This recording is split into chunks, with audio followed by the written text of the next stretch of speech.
구약성경 창세기 37장 18절로 19절까지 말씀입니다. 우리 두 절인데요, 다 함께 큰 소리로 읽어보겠습니다. 시작. 요셉이 그들에게 가까이 오기 전에 그들이 요셉을 멀리서 보고 죽이기를 꾀하여 서로 이르되 꿈꾸는 자가 오는도다. 아멘. 네, 제가 최근에 부임을 새로 해서 이제 헤브니 워십에 처음 뵙게 됩니다. 제가 헤브니 워십에 오는 친구들, 어린 초등학생들이나 또 주변 초등학생들에게 이렇게 종종 물어봅니다. 너는 꿈이 뭐니? 물어봤더니 대부분이 예상하는 대답입니다. 저는 과학자요, 저는 선생님이요, 이런 우리가 원하는 그런 대답을 합니다. 그런데 중학생들에게 물어봤어요. 너는 꿈이 뭐니? 제가 물어본 건 아니고 여론조사를 한 거를 제가 찾아보니까 중학생들에게 너는 꿈이 뭐니 물어봤어요. 그랬더니 2위가 뭘까요? 네, 뭐 선생님이나 뭐 이런 거는 일찍 깼습니다. 그리고 연예인 이런 거는 거울 보면서 이미 현실을 깨달았습니다. 그래서 2위가 뭐냐니까 2위는 조금 현실적이에요. 공무원. 여기까지는 조금 괜찮은 것 같습니다. 1위가 뭐니 물어봤더니 1위는 건물주요. 그런 거예요. 건물주. 제가 여기에 앉아 계신 건물주를 뭐라고 하는 건 아닌데 너무 삭막하잖아요. 아직 10대인데 뭔가 냉정하다고 생각되지 않습니까? 실제로 나이가 들수록 우리 삶에 대한 태도나 그런 모습이 긍정적이기보다는 좀 부정적이고 냉소적이고 조금 차가워지는 것 같습니다. 그래서 우리 젊은 세대를 향해서, 그 뜨끈뜨끈한 젊은 세대를 향해서 꿈을 잃은 세대라는 말을 표현할 정도로 참 좀 심각한 편입니다. 여러분에게는 꿈이 있습니까? 꿈이 있으셨습니까? 지금 꿈이 무엇입니까? 이제 이틀 후면 수능 시험입니다. 우리 대한민국에서 온 국민이 관심을 가지고 모두가 열중해서 보는 시험이 아마 수능 시험이지 않을까 생각이 듭니다. 그만큼 수능을 잘 봐야 꿈을 이룰 수 있다라는 그런 생각이 있기 때문에 굉장히 중요하게 여기는 시험입니다. 오늘 예배 가운데 혹시 수험생이나 그 가족들이 오셨다면 하나님의 특별한 평안이, 또 하나님의 특별한 은혜가 함께 하시기를 축복합니다. 오늘은 꿈에 대한 이야기를 하면서 우리가 깊이 하나님의 말씀을 묵상하려고 합니다. 오늘 본문 창세기를 보면 1장에서 50장까지, 그 50장까지 이루어진 창세기 전체 본문에 가장 많이 할애하고 있는 인물이 누구인지 아십니까? 네, 아브라함일 것 같지만 제가 직접 세보니까 요셉이더라고요. 요셉은 37장부터 50장까지 많은 장을 할애하면서 요셉에 대한 이야기를 나옵니다. 요셉은 야곱의 아들이었지만 아브라함이나 또 이삭이나 야곱처럼 특별한 하나님의 약속을 받았다거나 하나님을 직접 막 음성을 듣는 그런 신비한 체험은 하지 않았습니다. 출애굽기 3장에서 하나님께서 자신을 계시하실 때도 나는 아브라함의 하나님, 이삭의 하나님, 야곱의 하나님이라고 했지 요셉의 하나님이라고는 말씀하시지 않았습니다. 요셉은 어떻게 보면 특별하지 않았습니다. 그렇게 많은 분량을 할애해서 창세기를 설명하고 있지만 다른 인물들처럼 하나님의 특별한 계시를 받은 것 같지도 않습니다. 또 요셉은 기적 같은 능력 있는 삶을 사는 것 같지도 않습니다. 모세처럼 바다를 가른다든지 바울처럼 똑같이 감옥에 갇혔는데도 바울은 기적처럼 풀려나고 요셉은 오히려 그 감옥 속에 더 깊은 절망의 수렁의 길을 지나가게 됩니다. 그리고 오히려 요셉의 삶을 보면 일찍이 어머니를 여였습니다. 어머니가 먼저 돌아가시고 외로운 어린 시절을 보내야만 했습니다. 그래서 아버지가 더 편애했을 텐데 그것을 시기한 형들의 미움을 더 받기 시작했습니다. 더욱이 사랑하는 가족에게 버림받아서 10대 때에 힘없이 종으로 팔려가고 또 감옥에서 정말 감옥으로 끌려가고 또 끝이 보이지 않는 오랜 고난을 당하게 됩니다. 그런데 우리는 요셉을 향해서 절망의 사람이라고 표현하지 않습니다. 꿈꾸는 자라고 표현을 합니다. 비록 어려운 현실이지만 요셉은 위대한 꿈을 꾸고 원대한 꿈을 이룬 사람이었기 때문입니다. 요셉이 어떤 꿈을 꾸었습니까? 우리가 다 아시다시피 10개의 볕단들이 절하는 꿈, 자신의 형들이 절하는 꿈과 또 11별과 해와 달이 절하는 꿈, 그러니까 형제들뿐만 아니라 부모님이 다 자기에게 절하는 꿈을 꾸고 그것을 말했습니다. 이 꿈으로 인해서 형제들뿐만 아니라 야곱에게, 부모님인 아버지인 야곱에게도 꾸짖음을 받을 정도로 꿈 때문에 고생이 시작되는 것이 창세기 37장 요셉의 이야기입니다. 그런데 요셉은 우리가 생각해 볼 것이 자기가 원해서 꿈을 꾸었습니까? 아니면 꾸어졌기 때문에 꾸었습니까? 혹시 자기가 원해서 꿈꾸시는 분 있습니까? 나는 오늘 돼지 꿈을 꿔서 내일 로또 1등짜리 꿈을 꿀 거야 한 사람이 있다면 대단하죠. 그런 사람은 정상적으로는 없습니다. 오히려 자기의 의지와 상관없이 요셉은 꿈을 꾸었고 악한 뜻이 없었기 때문에 나누었을 뿐입니다. 그래서 요셉 자신도 자기가 꾼 꿈이 정확히 어떻게 이루어질지는 알지 못했습니다. 이 일로 인해서 그가 노예로 끌려갈 때도 또 감히 30세의 총리가 될 거라는 것은 감히 상상도 할 수 없는 그런 깜깜한 수렁 속으로만 빨려 들어갔습니다. 우리가 요셉을 보면 꿈은 자기가 꾸는 것입니까? 꾸어지게 하는 것입니까?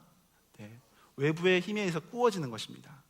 그래서 꿈은 내가 스스로 꾸는 게 아니라 어떤 외부적인 힘에 의해서 꾸어지는 겁니다.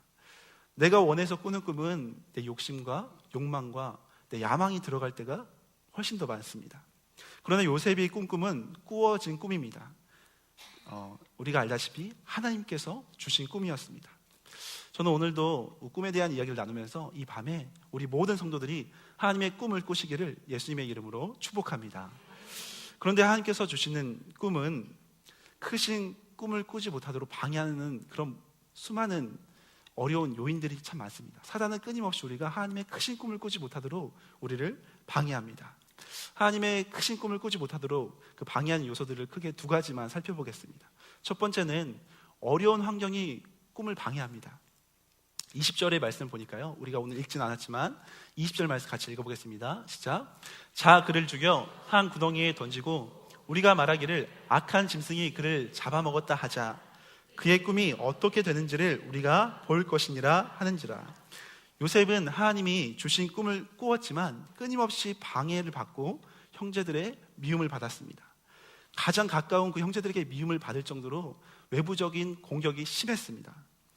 우리가 하나님의 꿈을 꾸면 꿀수록 세상은 좋아하는 것이 아니라, 사단은 좋아하는 것이 아니라 오히려 사단은 끊임없이 방해하기 위해서 온갖 외부적인 압력을 우리에게 가할 것입니다. 이전에 한 집사님이 저에게 우픈 이야기를 했습니다. 웃기지만 슬픈 이야기를 했어요. 어떤 이야기냐면, 목사님, 저희 집에 중학생 아들놈이 하나 있는데 그 아이에게 꿈이 있냐고 물으니까 뭐라고 하신 줄 아세요? 그랬더니 뭐라고 하냐면 재벌 2세가 되는 게 꿈이래요. 그러면서 저에게 엄마 왜 노력 안 하는 거야? 내가 재벌 2세가 되는 게 꿈인데 왜 부모님들이 노력을 안 하시는 거야? 하면서 부모님을 야단친다는 거예요. 진짜 있었던 일이에요. 웃기지만 슬픈 이야기입니다. 누가 노력을 안 한 걸까요? 네, 잘못된 거죠. 그 아이가 원래 그랬겠습니까? 착실한 아이예요. 교회도 열심히 다니는 아이입니다. 중학생이 돼서 현실의 눈을 떠보니까 얘가 좀 똑똑했거든요. 현실의 눈을 빨리 떠보니까 이게 아닌 거죠. 돈이 없으면 세상이 힘들다는 걸 알아버렸고, 가정이 어려우면, 재정적으로 어려우면, 권력이 없으면 세상에서 출세하기 어렵다는 세상 공식을 터득한 겁니다. 이게 믿음의 공식은 아닌데 어찌됐건 학교에나 친구들의 영향 때문에 터득한 거예요. 그래서 벌써 그 아이가 그런 외부적인 환경에 의해서 꿈을 이상하게 꾸기 시작하는 겁니다. 좌절시키는 거죠. 매일매일 우리가 꿈꾸기는커녕 하루를 살아가기 힘들 정도로 세상은 우리를 꿈으로부터 좌절시킵니다. 우리가 꿈꾸지 못하게 만든 또 다른 요인이 하나 있는데, 그것은 외부적인 주변 환경뿐만 아니라 자신의 연약함으로 스스로 꿈을 포기하는 겁니다. 요셉은 어머니를 일찍 여했습니다. 그리고 형들의 미움을 받으면서까지 지냈기 때문에 어떻게 보면 스스로 열등감이 굉장히 심한 아이로 자랄 수 있는 환경이었습니다. 삶을 자포자기하고 삐뚤어지게 자랄 수 있는 그런 어린 시절이었습니다. 우리 가운데서도 형편이 다 갖춰진 사람이 어디 있겠습니까? 그러다 보니까 스스로 열등감을 느끼면서 나는 안 돼, 나 같은 사람이 무슨 꿈을 꾸겠어? 라고 우린 스스로 포기할 때가 많습니다. 이전에 제가 섬기던 교회 리더 집사님이, 저희 교회로 치면 순장님이죠. 그 순장님이 순원 때문에 너무 힘들다는 거예요. 그 관리 순원이 한 명 있었는데 너무 힘들다는 거예요. 그 순원 성도가 삶이 얼마나 힘든지 자존감이 바닥에 내려간 상태였습니다. 그래서 몸도 자주 아프고 가정적으로도 힘들고 계속 어려운 일이 닥치니까 심각한 우울증까지 찾아왔어요. 그러니까 이런 분들을 상담하는 게 얼마나 힘들겠어요.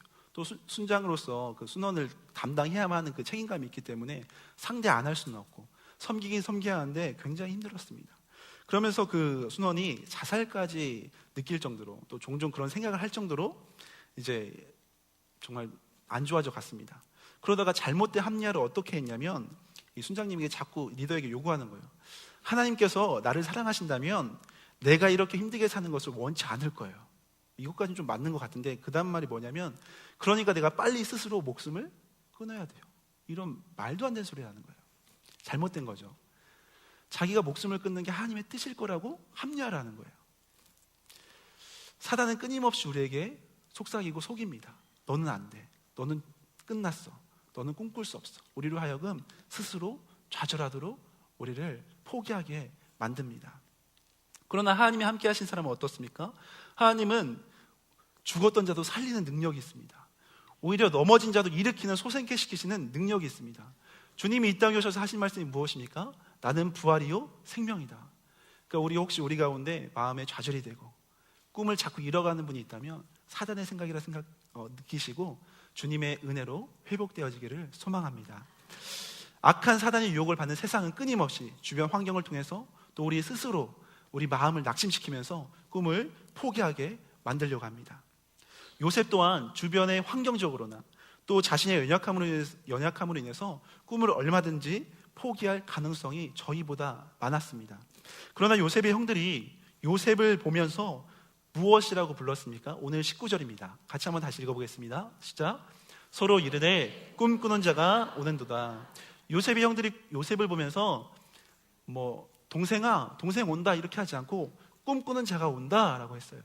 물론 그것이 그 동생을 비아냥거리고 비난하기 위한 어투로 했겠지만 이 말 자체가 요셉의 정체성을 드러내줍니다.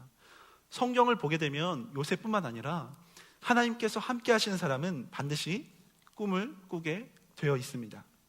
그래서 아담도 그렇지만 노아에겐 또 어떻습니까? 노아에겐 무슨 꿈을 주셨습니까? 잘 아시듯이 방주의 꿈을 주셨습니다.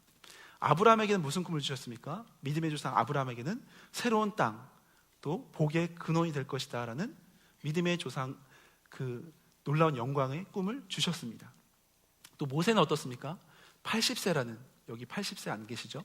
더 많은 그 80세라는 나이에 광야에서 낙심하며 보내고 있을 때, 내 인생은 이제 끝이구나 하고 있을 때 주님이 찾아오셔서 이스라엘 백성들을 구원하라는 놀라운 꿈을 주셨습니다. 이런 식으로 제가 성경을 꿈에 대한 이야기로 살펴보니까 온통 꿈에 대한 이야기더라고요. 하나님의 그 꿈을 하나님의 사람에게 심어주셔서 하나님의 꿈을 이루게 하시는 것이 정말 성경이다라는 것을 제가 이번에 또 깨닫게 되었습니다. 하나님의 사람은 반드시 하나님이 주시는 꿈을 꾸게 되어 있습니다. 하나님의 속성 자체가 창조이고 새로운 소망을 주시고 새로운 비전을 주시는 분이시기 때문입니다. 더 나아가서 하나님의 영은 꿈꾸시는 영입니다. 요엘서 선지자가 요엘 2장 28절에 한 말씀을 사도행전 2장 17절에 가면 베드로가 설교하다가 이런 고백을 합니다. 같이 한번 읽겠습니다. 시작. 하나님이 말씀하시기를 말세 내가 내 영을 모든 육체에 부어주리니 너희의 자녀들은 예언할 것이요 너희의 늙은이들은 환상을 보고 너희의 늙은이들은 꿈을 꾸리라. 아멘. 하나님의 영, 성령께서 강력하게 임재하기 시작하니까 자녀들은 예언하고 젊은이들은 환상을 보고 늙은이들은 꿈을 꿀 것이다 라고 주님이 약속하셨습니다. 늙은이라고 하니까 조금 기분 나쁘신 분이 혹시 계실지 몰라서 나이 드신 분이라고 제가 의역하겠습니다. 그래서 예언하고 환상을 보고 꿈을 꾸는 것 자체가 사실은 마지막 때 복음 전파하고 예수 그리스도를 증거하는 그 모든 사역이지만 여기에서 꿈으로 우리가 이해하고 해석해도 크게 무리가 없다고 생각됩니다. 일반적으로 나이가 들수록 그 노년의 나이가 가까울수록 꿈이 많아질까요? 적어질까요? 실제로 잠자다 꾸는 꿈도 적어질 것 같아요. 잠이 없어진다고 하시잖아요. 그리고 실제로 현실적으로 꿈이 적어집니다. 젊었을 때는 할 수 있을 것 같은 일이 많고 건강이 허락되어지고 또 미래가 허락되어지는 듯한 느낌이 있기 때문에 뭐든지 할 수 있을 거라는 기대감이 있습니다. 그런데 죄송하지만 나이가 들수록 그런 현실적인 어려움에 부딪힙니다. 그래서 더 많은 꿈을 꾸고 도전하고 싶지만 사실 나이가 들수록 어려운 게 현실입니다.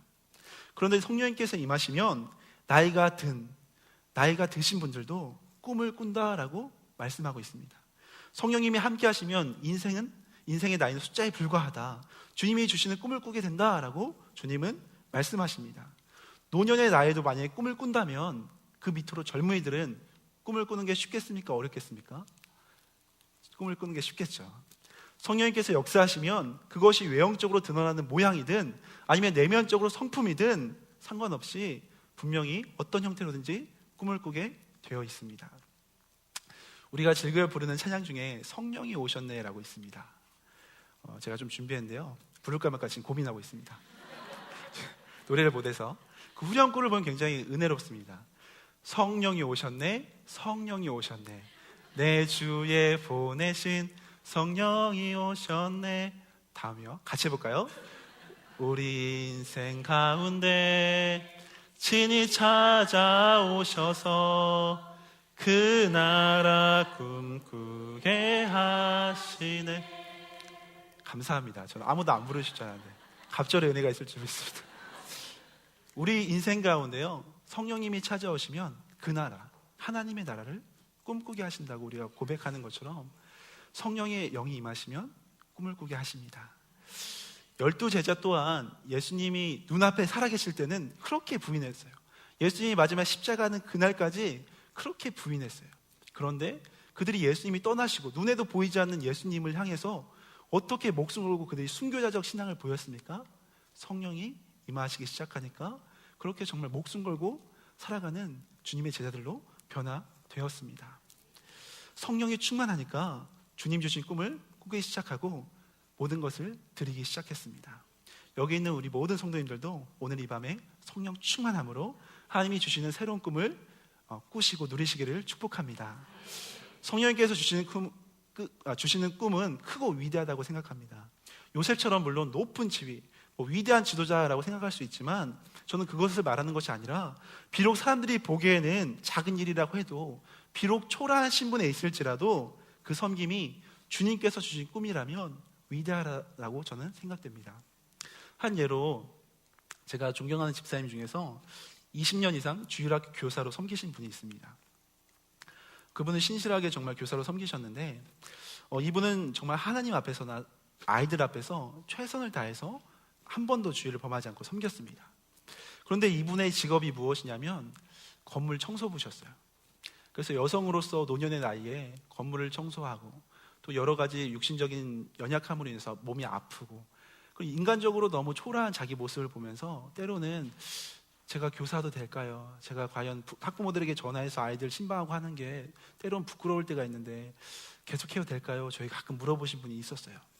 그런데 이분이 얼마나 정성껏 섬기시는지 자기의 비천한 현실과 상관없이 정말 하나님을 사랑하는 마음으로 정성껏 섬기니까 그 가르치는 아이들의 부모님들이 감동을 받아서 교사로 헌신하고 교사로 지원하는 모습들을 제가 보면서 너무 큰 도전을 받았던 적이 있습니다.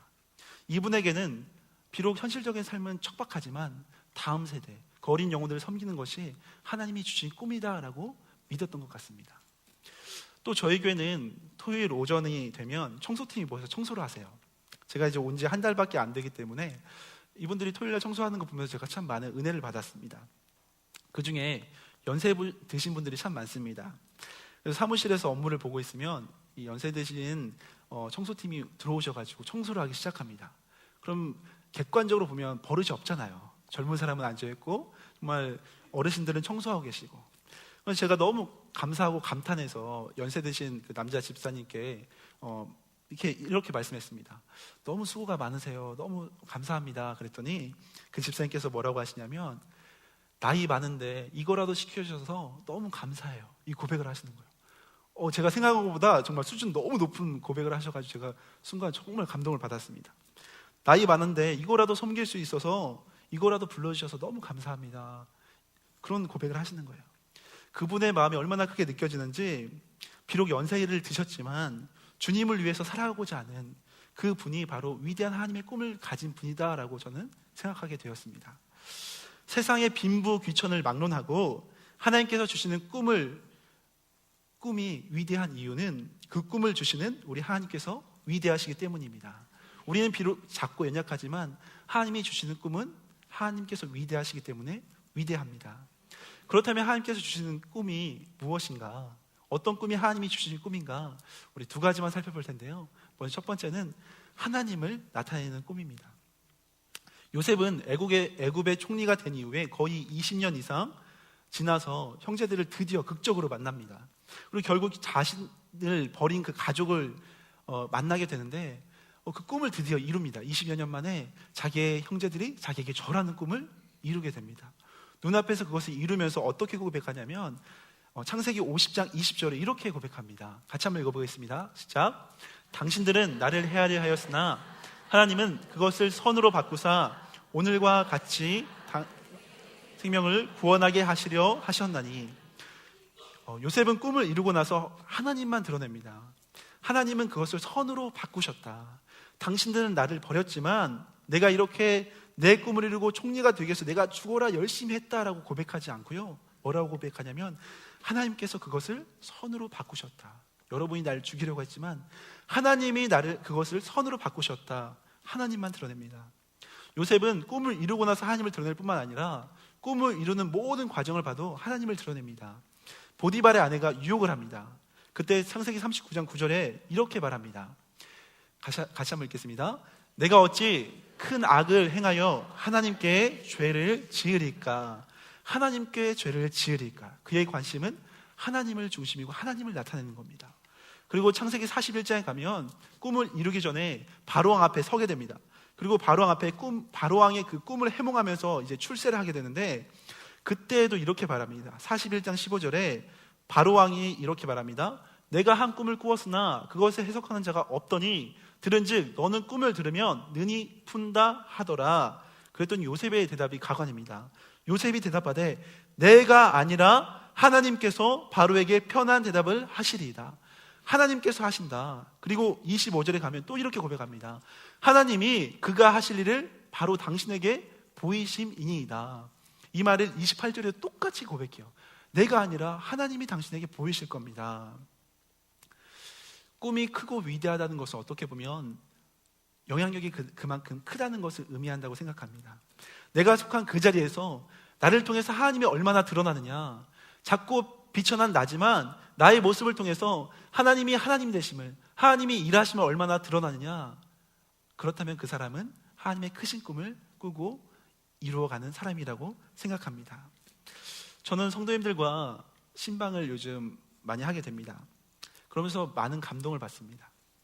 그 이유 중에 하나는 대부분의 기도 제목이 물론 제가 목사니까 저에게 이렇게 외부적인 기도 제목일 수도 있지만 이렇게 고백하는 거예요. 어떻게 하면 하나님께 영광 올려드리는 삶을 살 수 있을까? 기도 제목입니다.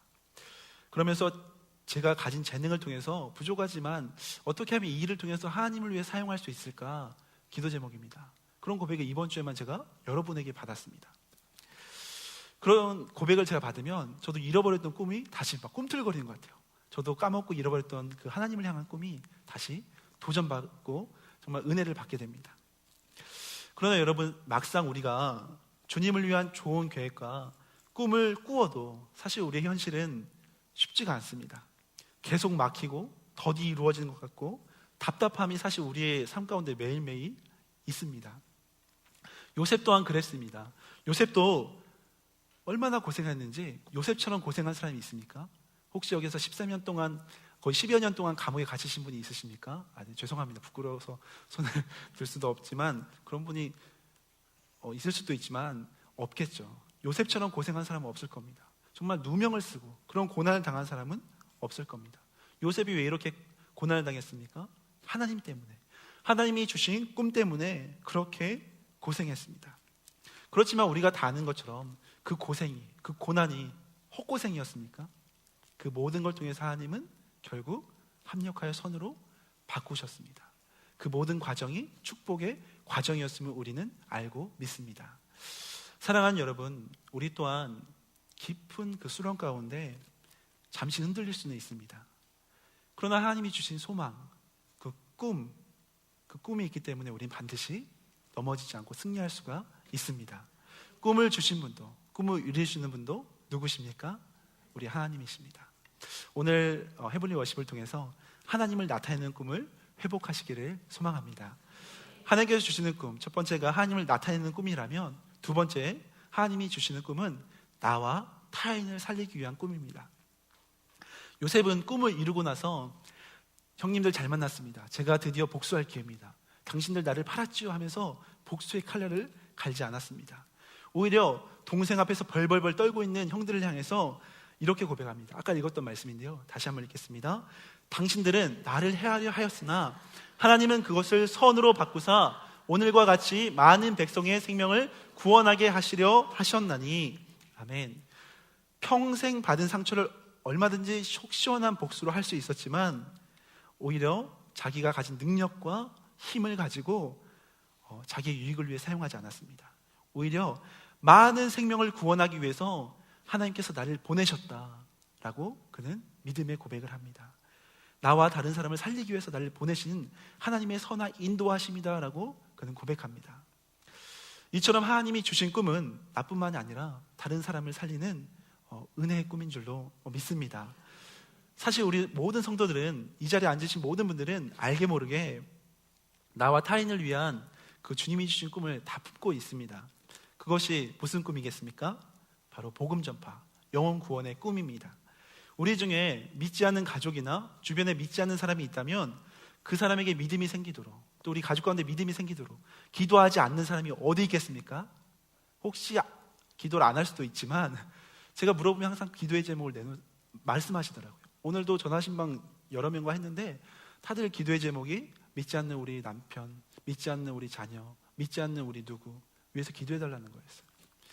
그러니까 하나님께서는 우리가 알게 모르게도 우리의 심령 가운데 성령님이 함께 하시니까 나를 통해 예수님이 드러날 수 있도록, 나와 주변 사람들이 예수님을 믿을 수 있도록 그 기도의 제목이 우리 가운데 있는 것입니다. 이것 자체가 이미 우리는 하나님의 꿈을 꾸고 있다고 생각됩니다.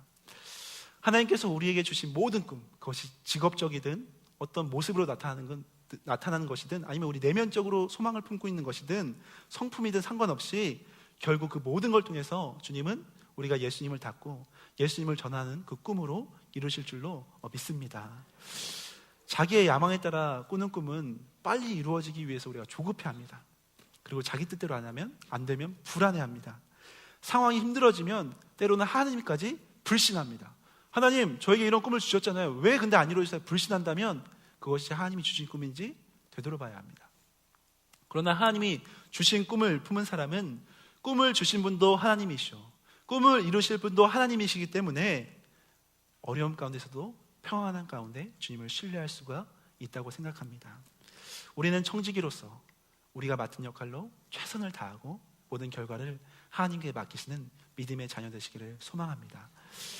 여러분, 환경이 힘드니까 또 상황이 어려우니까 꿈을 이룰 수 없다라고 우리가 생각할 수 있습니다. 그런데 하나님이 함께 하시면 하나님의 꿈은 반드시 이루어진다라는 것을 보여주기 위해서 우리에게 요셉이라는 청년을 성경에 많은 장을 할애해서 기록해 주셨습니다. 우리는 요셉을 묵상하면서 핑계댈 수 없습니다. 나는 부족해서, 나는 연약해서, 나는 가진 게 없어서, 나는 시간이 없어서, 나는 도저히 환경이 안 돼라고 우리는 핑계댈 수가 없습니다. 성령으로 충만하면 하나님의 꿈을 주시고 하나님의 꿈을 이루어 가실 것입니다.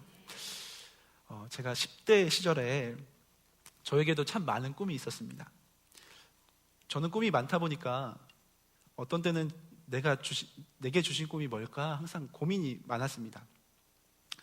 그러니까 제가 겉으로 보기엔 유복하게 자란 것 같다고 많이 말씀을 하세요. 때로는 뭐 목사님 자녀 아니면 최소한 장로님의 자녀는 아닐까요? 이렇게 물어보세요. 근데 저희 집은 참 어렵게 자랐습니다. 어머니께서 믿지 않는 가정으로 시집 오셔서 참 제사 문화와 여러 가지 그 핍박 속에서 참 힘들게 저희 자녀들을 믿음으로 키워내셨습니다.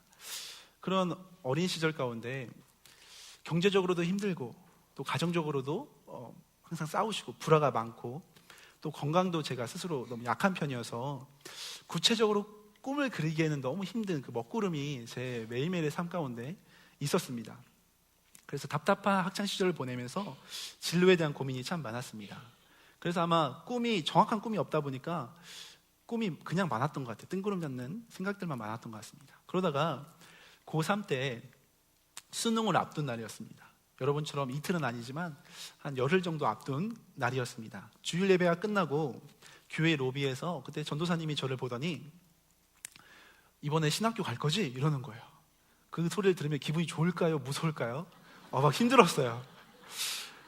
왜냐면 전 그때 10대였잖아요. 10대 때는 저는 그때만 해도 누가 소천하시면 목사님이 다 가서 다 하시는 줄 알았어요. 닦고 다 하는 건 줄 알았어요. 제가 어렸을 때 봤거든요, 그런 거를. 그래서 무서운 거예요, 도저히. 지금은 그렇지 않은데 10대 때라는 걸 기억해 주시기 바랍니다. 지금 제가 10대는 아닙니다. 그래서 되게 무서웠어요. 일단 무섭고, 어떻게 그 길을 가? 나보고 죽으라는 건가? 막 이런 소리처럼 좀 들렸습니다. 근데 직접적으로 그런 말을 듣고 나니까 처음에는 제가요? 그러다가도 굉장히 고심이 되는 거예요. 그러면서 아마 전사님이 제가 교회에서 열심히 하는 모습을 보면서 신실하게 어릴 적부터 주일 성수는 빠지지 않고 했거든요. 그러니까 좋게 보신 것 같습니다. 그래도 마음이 너무 찝찝해서 집에 가서 어머니와 주일 오후에 긴밀한 대화를 했습니다. 어머니와 그렇게 대화를 오래 한 적이 없는데 어머니가 항상 일하시느라 바쁘셨거든요. 그리고 주일에는 쉬시느라 몸이 아프셔서 쉬시느라 바쁘셨는데 그날은 정말 2시간 이상 어머니와 진지하게 대화를 했습니다. 그 상황들이 아직도 생생히 기억이 납니다. 그래서 어머니께 여쭤봤습니다. 어머니, 전도사님이 신학교 가라는데 어떻게 해야 할까요? 막 물어봤어요. 그랬더니 어머니와 한참 대화하다가 어머니가 이런 말을 하는 거예요. 생각해보니까 너를 위해 기도할 때마다 하나님, 우리 지훈이가 전도의 도구로 쓰임받게 해주세요 라는 기도를 한 번도 빠지지 않고 했다는 거예요. 기쁘지 않았습니다. 굉장히 힘들었어요. 왜 그런 기도를 수년간 하셨을까? 돌이킬 수는 없잖아요. 그리고 그날 저녁 처음으로 홀로 텅 빈 이 정도 크기의 교회였거든요. 홀로 텅 빈 성전에 가서 기도를 했습니다. 뒷쯤에 앉아가지고 제가 혼자 스스로 교회 나가서 기도한 적은 없었거든요. 뭐 새벽 예배를 같이 따라간 적은 있지만 아무도 없는 칠흑 같은 어둠 가운데 혼자 저녁에 가서 기도한 적은 없었습니다. 기도하는데 정말 하나님께서 극적으로 만나주셨습니다. 너무 만나주시면서 온갖 은혜의 회개와 눈물과 하나님께 헌신하고자 하는 그 마음을 드리게 하셨습니다. 그러고 나서 곧바로 신학교에 갈 줄 알았는데 거의 7년 동안 고생 정말 고생시키시다가 신대원에 나중에 가도록 인도하셨습니다. 생각해보면 저에게 하나님의 꿈을 제가 인지하기 전에 이미 아마 어머님의 기도를 통해서 하나님께서 성령님이 어머니의 기도 가운데 함께 하셔서 어머니의 마음을 감동시키셔서 기도를 심게 하지 않으셨는가 저는 생각하게 됩니다. 자녀의 꿈을 위해 심게 하셨던 것으로 생각됩니다. 그리고 그 기도의 씨앗으로 제가 풍성한 열매를 누리고 있다라고 저는 날마다 고백하며 감사해하고 있습니다.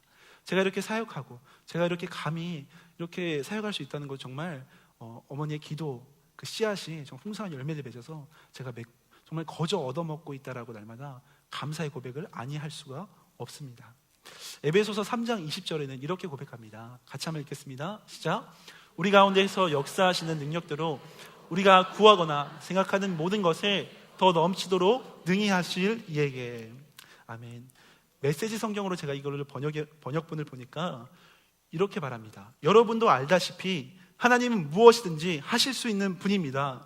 하나님은 여러분이 꿈에서나 상상하고 짐작하고 구할 수 있는 것보다 훨씬 많은 것을 주실 수 있는 분입니다. 우리가 꿈꾸는 것보다, 우리가 생각하는 것보다 하나님은 더욱 놀라운 계획을 우리 가운데 가지고 계시는 주님이십니다. 우리가 이 밤에 함께 기도할 때 요셉처럼 하나님 앞에 꿈꾸는 자가 되시기를 소망합니다. 하나님의 영광을 나타내고 나와 다른 사람을 살리는 그 꿈꾸는 자가 되어서 주님의 거룩한 도구로 쓰임받는 복된 저와 여러분 되시기를 예수님의 이름으로 축복합니다. 물론 꿈이 당장 눈에 보이지 않고 희미한 것 같고 무엇인지 알지 모르더라도 하나님 앞에 하나님을 신뢰하면서 성령의 충만함을 간구하면서 성령님이 인도하신 대로 이 시간 나아가는 복된 시간 되시기를 축복합니다. 자, 마지막으로 찬양을 같이 하고 기도하기를 소망합니다. 소망합니다.